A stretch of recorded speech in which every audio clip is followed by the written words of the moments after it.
얼마 전에 캐나다 알버타주에서 여러분 뉴스로 보셨겠지만 엄청나게 큰 산불이 일어났습니다. 주택만 한 근 10,000채가량 소실이 됐습니다. 그럼 화재보험회사에 한꺼번에 클레임이 청구가 될 텐데 그게 아마 천문학적인 액수가 될 겁니다.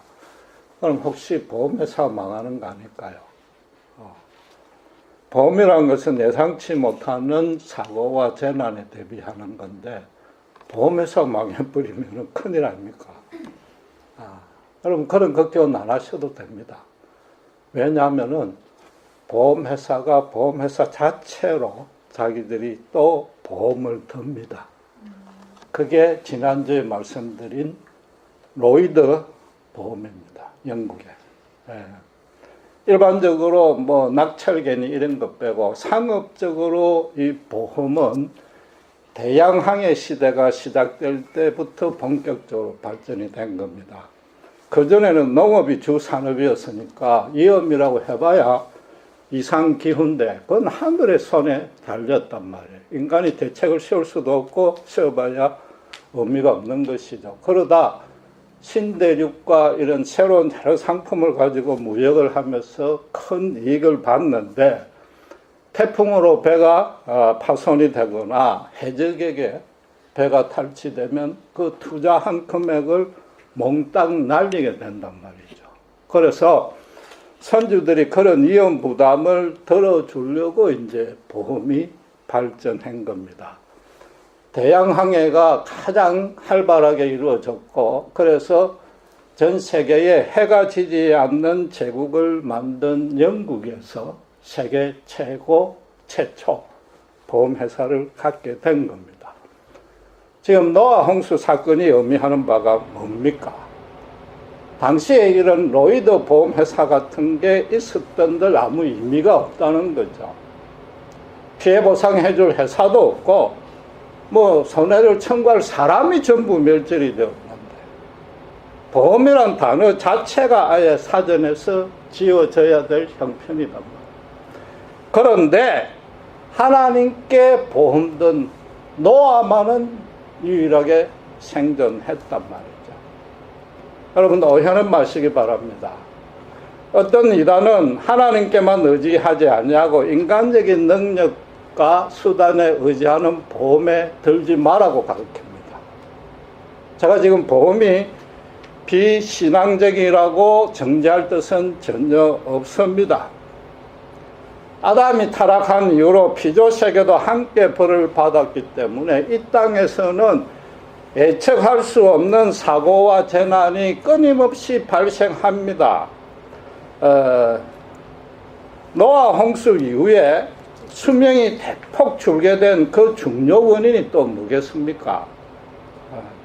모든 생물이 순식간에 땅 밑에 함몰이 되어서 하식이 되면 다행인데 그렇지 아니하고 시체가 둥둥 떠다녔단 말이에요. 그 물이 많은데. 그럼 그게 자연적으로 부패하기 마련이고 노아 홍수 때 이 땅에서 생전 처음 보는 새로운 병균들이 엄청나게 생겼단 말이에요. 그렇잖아요? 거기다가 제일 큰 문제는 아담의 원죄로 인해서 인간의 타락한 본성은 오직 자기만을 최고로 높입니다. 그런 이기적인 존재가 전부 됐습니다. 정말로 순전한 사랑으로 서로 돕는 관계가 사실은 불가능하게 되어버린 겁니다. 모든 사람들이 시기하고 미워하고 질투하고 저주하니까 불법과 분쟁과 전쟁이 성행할 수밖에 없는 겁니다. 여러분 한국의 세월호 사건만 봐도 그게 어떤 모든 인간사에서 생기는 재난 같은 거, 문제 같은 거는 천재가 아니고 인재입니다. 인재. 사람의 잘못인 거죠. 거기에 하나님만 의지하는 믿음만으로 예상치 못한 위험을 이겨낼 수 없습니다. 문명이 발달하면서 인류가 번창하기 이후로 인간 세상에 생기는 모든 문제와 고난이 가끔 일어나는 변수가 아니고 이제는 그냥 항상 우리 삶의 일부가 된 상수가 되었기 때문에 신자도 보험에 반드시 들어야 됩니다. 그러나 이 신자는 불신자와 달리 신분에서 어떤 정체성에서 이중성을 지닙니다. 불신자는 세상 안에 살면서 세상에 속한 세상의 자녀라는 한 가지 신분만 있습니다. 신자는 어떻게 됩니까? 세상 안에 살아야 됩니다. Within the world, 발음이 좀 나쁘더라도 세상 안에 살아야 된단 말이에요. 그러나 세상에 속한 자는 아니단 말이에요. Not of the world란 말이에요. 하나님이 노아 홍수처럼 심판을 목적으로 재난을 적극적으로 주도할 때도 있고 모든 인재를 허락하실 때도 있는 겁니다. 범사를 주관하시는 분이 하나님입니다.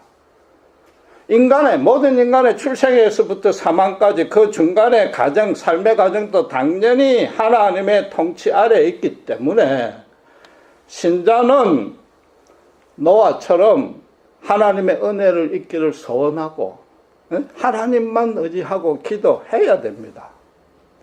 신자가 가지는 이런 이중적인 신분 때문에 불신자에게는 없고 잘 모르는 딜레마가 크게 한 두 가지가 발생합니다. 첫째는 어느 정도의 수단까지 세상에 의지해야 되는가? 어디서부터 하나님을 믿음으로 의지해야 될지 곤혹스럽습니다. 또 두 번째는 분명히 하나님만 전적으로 의지하고 간절히 오래 기도했는데 문제도 해결되지 않냐고 고난은 덧난단 말이에요. 그러면은 내 믿음이 약한가? 뭔가 기도를 잘못했는가 의심하게 되는 거죠. 이 교회를 수십 년 다녔는데도 이 문제가 제대로 정리가 안 돼 있는 신자가 꽤 많습니다. 그 정답은 오늘 보신 노아 홍수 안에 있단 말이에요. 먼저 어디까지 세상에 의지해야 되는가라는 첫 번째 질문으로서 성립하지 않습니다. 그 자체가 틀린 겁니다. 그 반대로 따져서 이런 사소하고 경미한 일에까지 하나님에게 기도해야 되는가 의심이 생기는데 그것도 틀렸단 말이죠.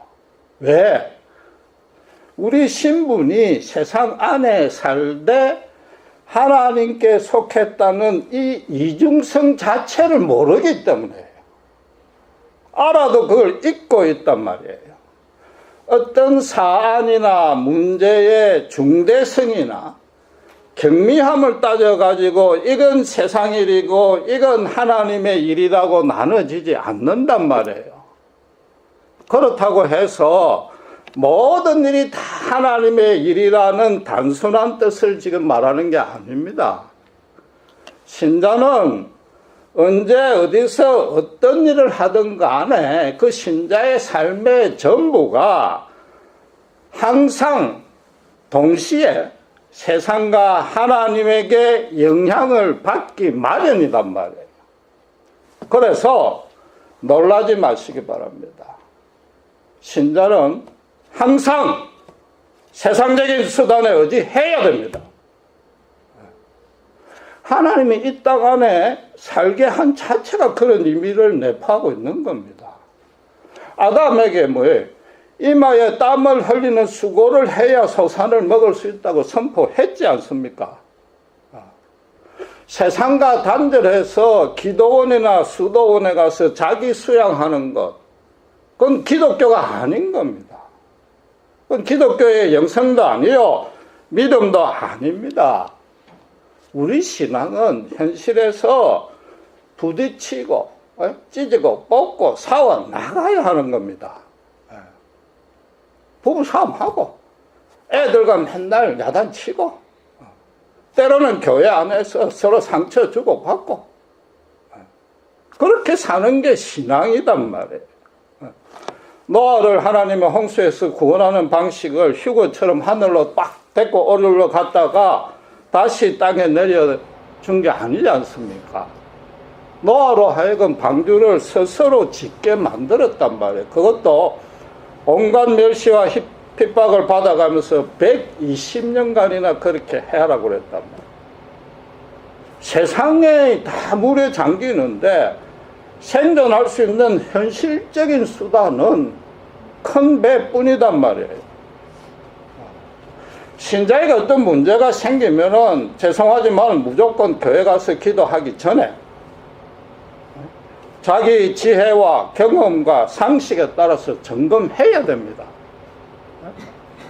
주변 사람의 충고에 귀를 담아야 됩니다.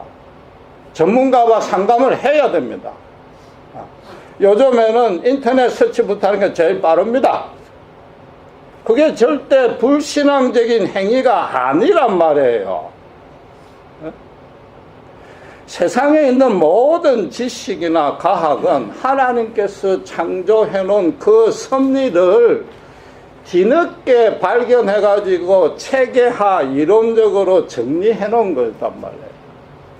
세상에서 이미 보편적으로 통하는 진리나 원리를 그대로 따른다는 것은 결국 무슨 뜻이에요? 하나님의 뜻에 충실하게 되는 겁니다. 그런데 이중적인 신분이 있단 말이에요. 항상 있단 말이에요. 그것으로 거치면 안 된단 말이에요. 세상 안에 살되 하나님께 속했단 말이에요. 그것으로 거치면은 불신자같이 한 가지 정체성으로 떨어져 버리는 거죠. 그걸 신학적인 용어로 어렵게 말해서 일반 은총이다 그러는 거죠. 불신자에게도 다 주는 단비를, 이른 비와 늦은 비를 다 주는 그 일반 은총만 누리고 끝난단 말이에요. 그걸 이제 흔히들 불신앙이라 부른단 말이에요. 그 불신앙을 하나님이 야단치거나 정죄하는 게 아닙니다.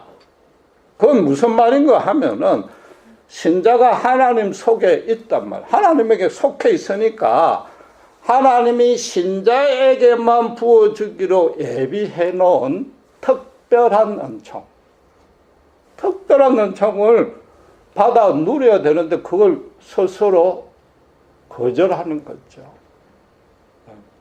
그걸 받아 누리는 걸 신앙이라고 그런단 말이에요.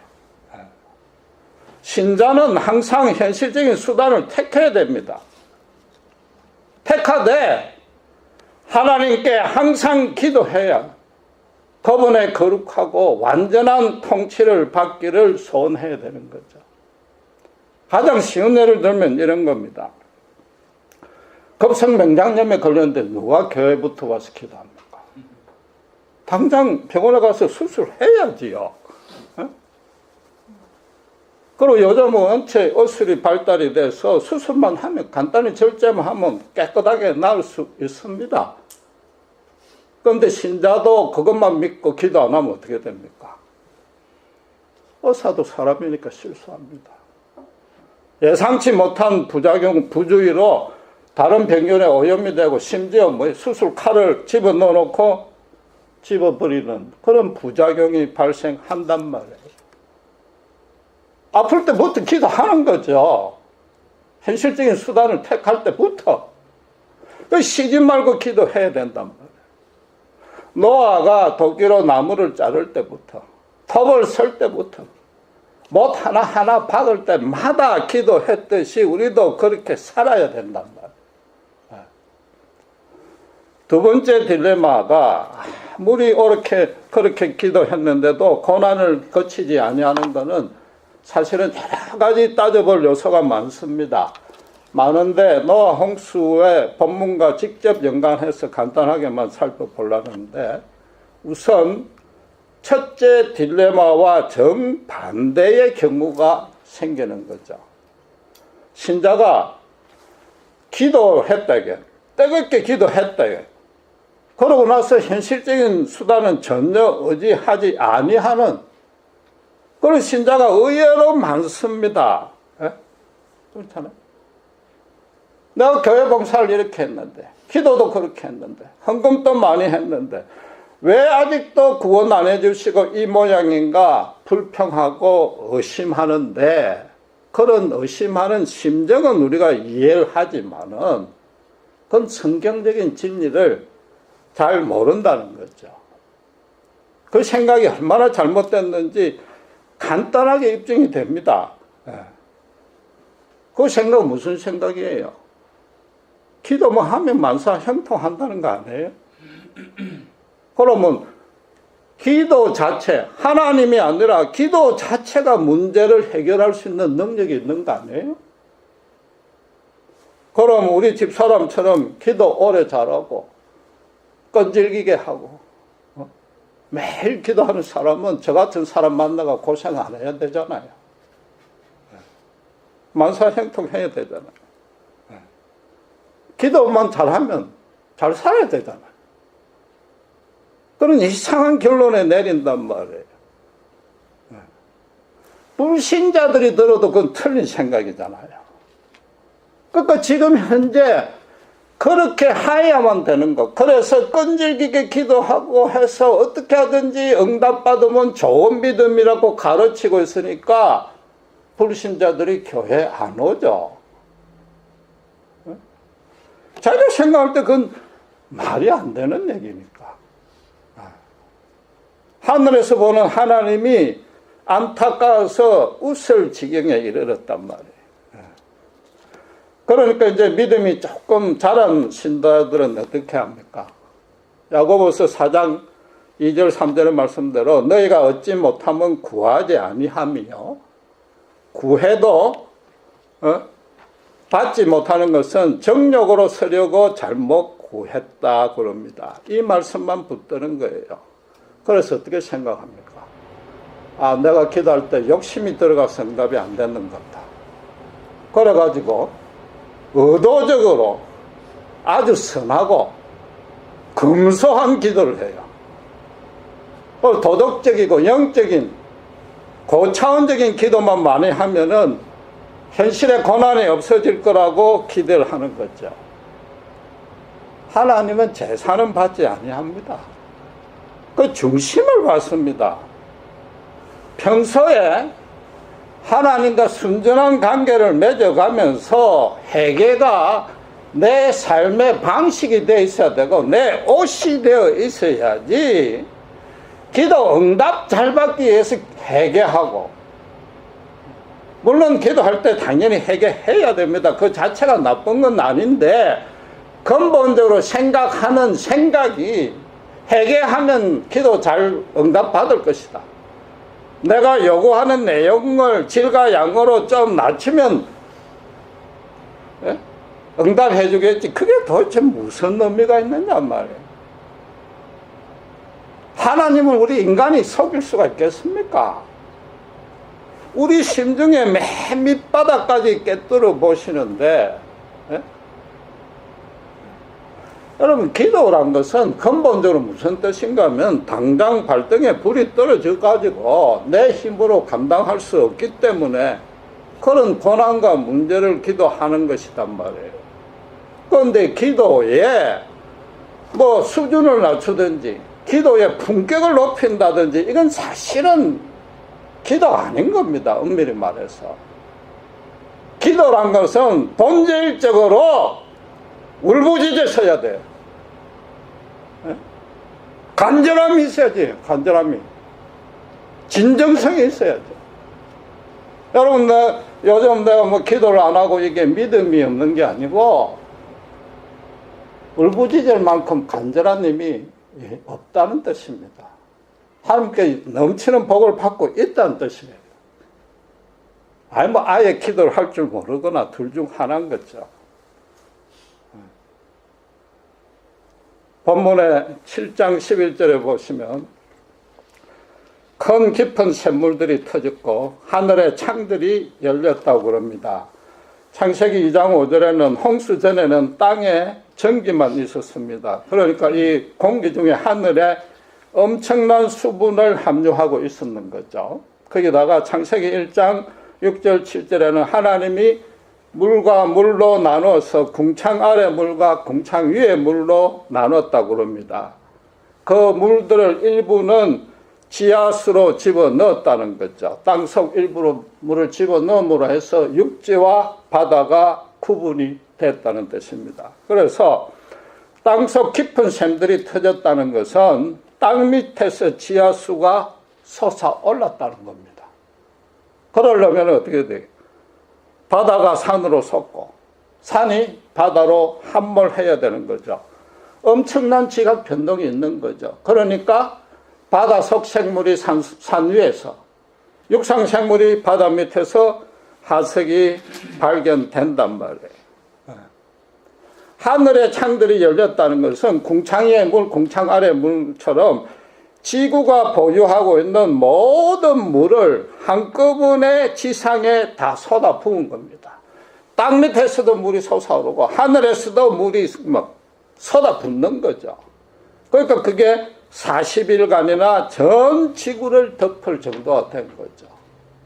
그 규모는 어느 누구도 정확히 알 수 없지만 어쨌든 홍수 전과 홍수 후는 완전 다른 세상이 된 건 틀림없는 겁니다. 그런데 그 물이 어떻게 됐어요? 오랫동안 땅 위에 있었단 말이에요. 그 물이 다 빠지려면 어떻게 돼야 됩니까? 다시 지하수로 땅 밑에 묻어야 됩니다. 여전히 지각 변동이 막 계속 생기고 있는 거단 말이에요. 그런데 노아의 방주가 6장 15절의 말씀대로 분명히 로이드 보험회사가 공인하는 파도를 견딜 수 있는 최상의 구조였다 할지라도 그 소용돌이 치면서 땅속으로 물이 빨려 들어가는 그곳에 있었더라면 절대로 벗어날 수 없습니다. 지난주에 까마귀가 방주 주변을 돌면서 동물의 시체를 먹었다는 것은 방주가 그 지각이 변동되는 소용돌이 옆에 있지 아니했다는 뜻이죠. 하나님의 세심한 배려가 거기 있단 말이에요. 그 전에 노아는 하나님의 지시대로 배를 만들었단 말이에요.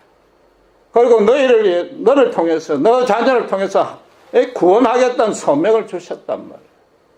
하나님이 소명을 주셨는데 천지가 개벽하는 그런 일이 있더라도 하나님이 지켜주시는 건 너무나 당연한 거단 말이에요. 이 노아 홍수 기사에서 반드시 주목해야 될 가장 중요한 사항이 하나 있습니다. 홍수나 배의 규모 이런 게 아니고 믿음을 핍박으로 기도하며 인내했던 그것도 아니고 그 큰 배가 운행하는, 말하자면 조타하거나 동력하는 장치가 단 하나도 없었다는 거죠. 돛도 없었고 노도 없었고 밭도 없었고 키도 없었단 말이에요. 배에서 꼭 필요한 4대 필수 요소가 단 하나도 없었습니다. 거기다가 배가 이런 유선형이라는 설명도 없습니다. 오히려 성경은 그걸 뭐라고 얘기를 해요? 네모 상자란 뜻의 방주, 아크라고 표현하고 있단 말이에요. 아라랏 산에 노아가 닻을 내린 게 아니지 않습니까? 닻 자체가 없는데 그 전에 5달 동안 120일 동안 그냥 물 위에서 이리저리 떠다니다가 암초에 걸려서 멈춘 것이단 말이에요. 그러니까 지금 그러고 나서도 225일인가 그 배 안에서 상륙하기 기다렸는데 그동안에도 막 이쪽 저쪽에서 막 산이 솟고 땅이 꺼지고 난리가 나는 거예요. 그럼 노아가 할 수 있는 일은 뭐예요? 배 안에서 기도뿐인 거죠. 떠다닐 때도 그렇고 자기가 생각대로 간 적이 단 한 번도 없는 거예요.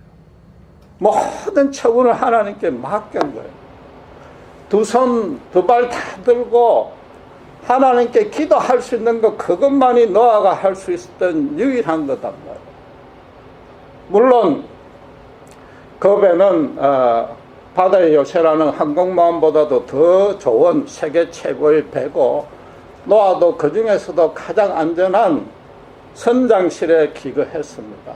하나님의 약속을 받았고 스스로 그 하나님의 소망을 절대 잊지 아니했고 자기 가족을 통해서 드러날 하나님의 영광스러운 계획 앞에 정말로 겸손하게 순종하고 감사하고 경배했습니다. 그러나 그 사방 40일 동안에 완전히 칠흑같이 컴컴하고 산이 솟고 내려가고 뭐 번개 천둥치고 그 와중에 항공모함이 아니라 이건 그냥 뭐 낙엽 하나밖에 안 되는 그런 상황이니까 자기도 모르게 구해달라고 기도했을 테고, 정말로 소명에 충실했다면 최소한도 이 불안한 마음을 없애달라고 기도했을 것이고, 평안을 얻게 해달라고 기도했을 것이고, 노아 홍수 이후의 상황에 대해서도 기도했을 것이단 말이에요. 불신자들은 한 가지 정체성밖에 없죠. 세상에 살면서 세상에 속한 자들이단 말이에요. 그러니까 그 사람들은 자기 인생에 큰 실패가 겹치면 어떻게 생각합니까? 그냥 숙명이라고 포기하는 거죠. 그 중에 영적으로 조금 깨인 사람은 어떻게 생각합니까? 아, 이게 신의 장난이나 해방일 수 있다고 생각하고 자기 나름대로 최선을 다한 후에 하나님께 맡긴다 그러죠.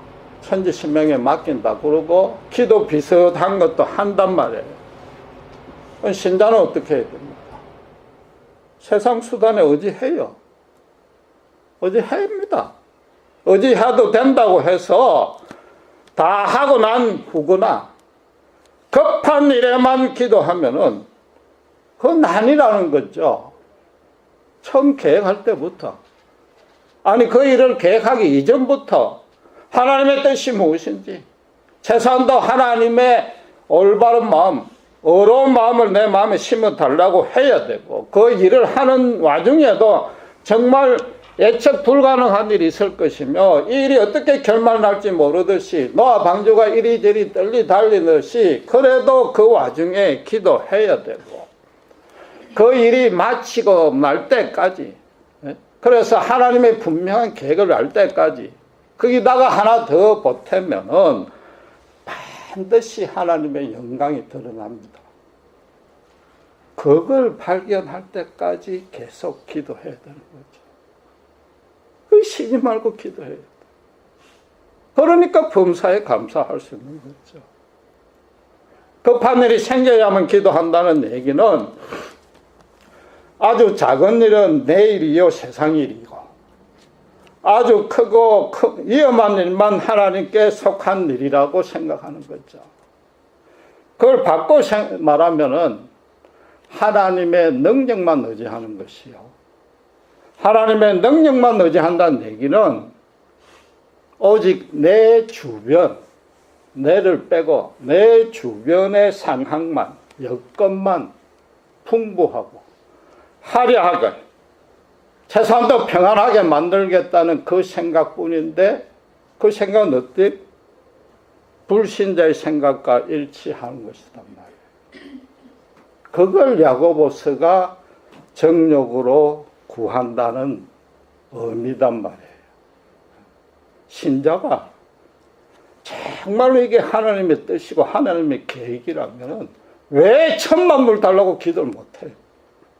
왜 1억 불 달라고 기도를 못하는단 말이에요? 액수를 낮춘다고 정욕이 주는 게 아니단 말이에요. 1억 불을 구해도 그건 하나님의 뜻인 거죠.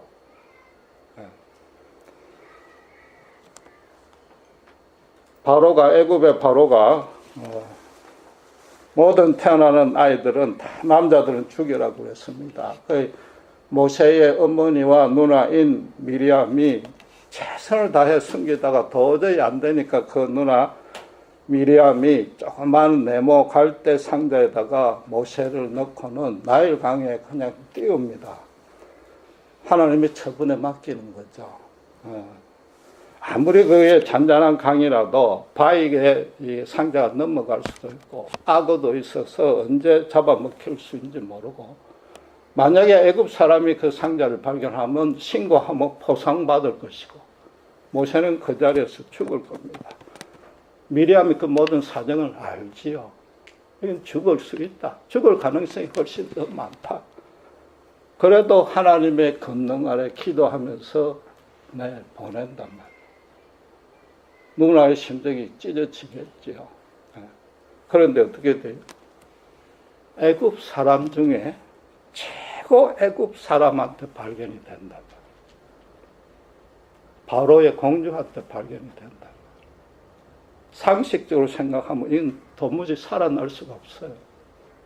공주가 어떻게 아버지 왕에게 거역할 수 있느냐 말이에요. 그런데 하나님은 이 공주가 틀림없이 아이를 너무 사랑하는 기질이 있든지, 어쩌면 결혼했는데 아기를 못 가진 공주든지, 그런 사람을 마침 바로 그 시간에, 그 장소에, 모세가 악어밥이 되기 전에 예비해 놓으셨단 말이에요. 에스더가 당시로서는 왕에게 허락을 안 받고 나아가면 그것만으로도 죽는데, 동족을 구할 소명 때문에 왕에게 면담 신청 안 하고 죽으면 죽으리라 하고 나갔단 말이에요. 다니엘의 세 친구는 어떻게 했어요? 하나님이 믿는 자는 극렬한 풀무불에서도 얼마든지 건져주실 능력이 있는 분이라는 걸 믿었습니다. 그걸 모를 리가 없잖아요. 그러나 그리 아니하실지라도 죽으면 죽으리라 하고 우상에 절하지 않냐고 불에 뛰어들었더니 머리카락 하나 거슬리지 아니했단 말이에요. 성경에는 이 믿음의 이인들은 전부 방주의 삶을 사는 겁니다.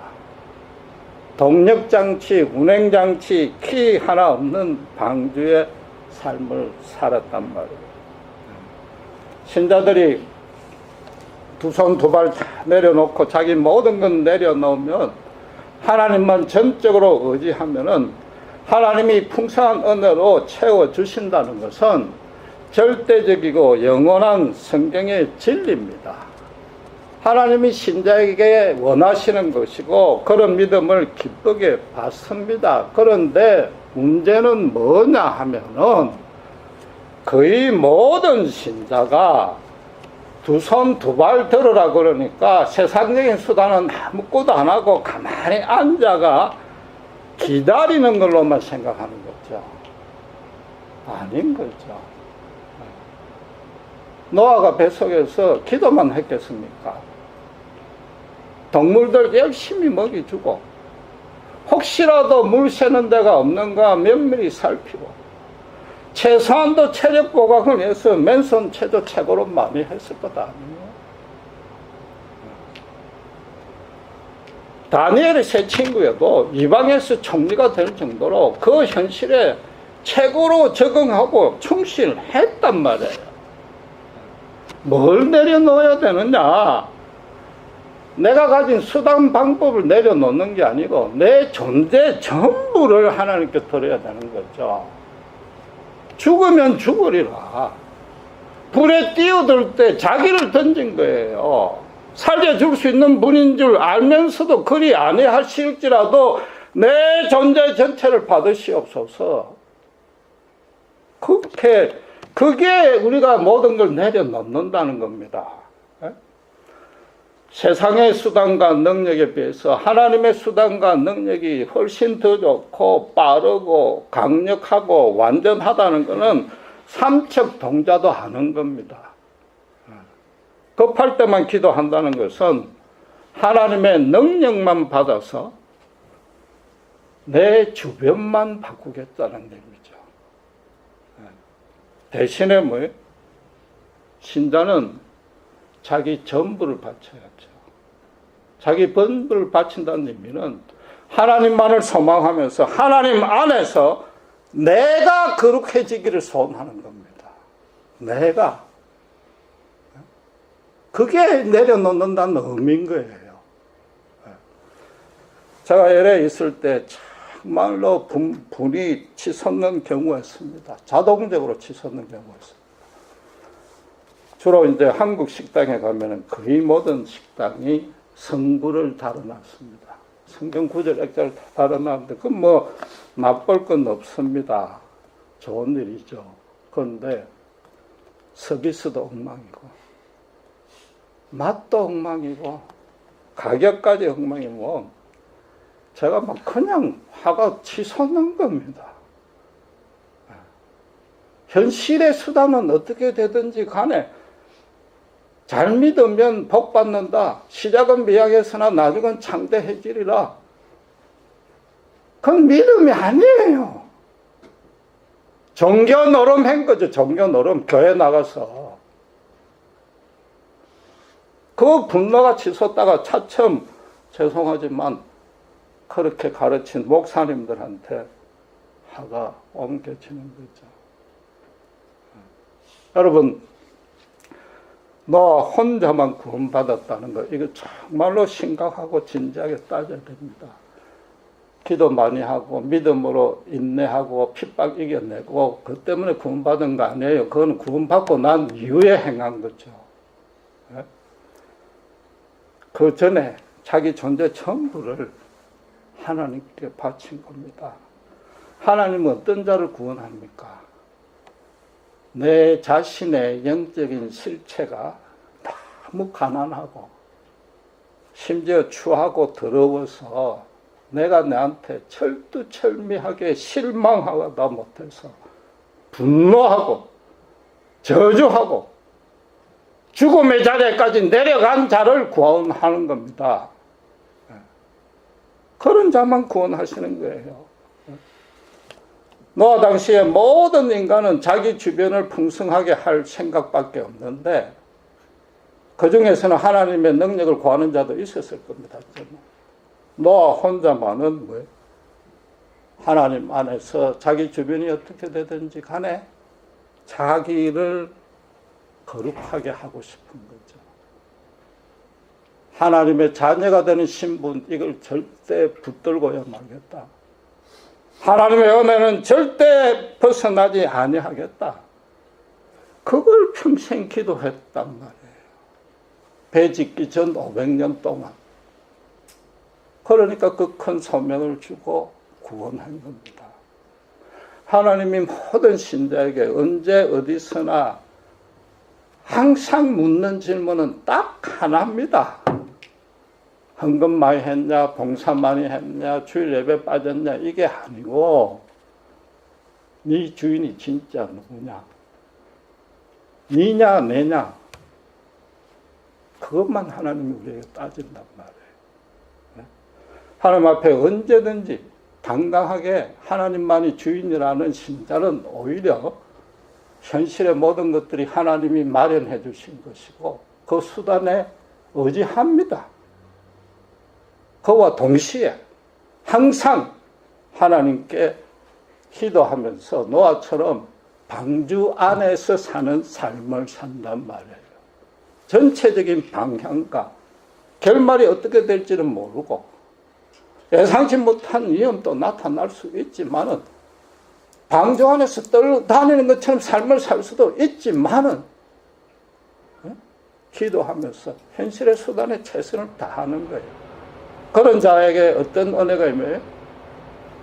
모세가 바로의 공주, 원수 중에 최고 원수의 궁정에서 40년 동안 아무 위험 없이 보호했듯이 노아가 배의 4대 요소가 단 하나도 없는 그냥 나무 상자에 불과한 그 안에서 그냥 낙엽처럼 그 격변 속에 떠다니도록 하면서도 끝까지 보호하시고 노아를 통해서 영광 받으시는 그런 은혜를 우리가 누릴 수 있단 말입니다.